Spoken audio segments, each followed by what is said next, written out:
86 வயதாகியும் கவுண்டமணி எடுத்த முடிவு பாராட்டும் ரசிகர்கள். கவுண்டமணி செந்தில் காமெடி இல்லாத 80s 90s படங்களே கிடையாது. ஹீரோக்களுக்கு ஈக்குவலா, இன்னும் சொல்ல போனா அவங்கள விட அதிக சம்பளம் வாங்கினாரு கவுண்டமணி.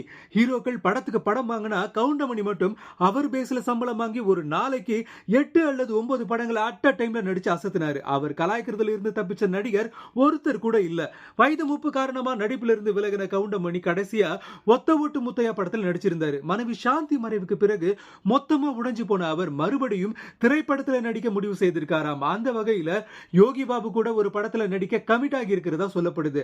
அதை கன்ஃபார்ம் பண்ற வகையில கவுண்டமணியும் யோகி பாபுவும் சந்திச்சு பேசின வீடியோ இணையத்துல வைரல் ஆகி இருக்கு. வயசானாலும் சிங்கம் சிங்கம் தான்.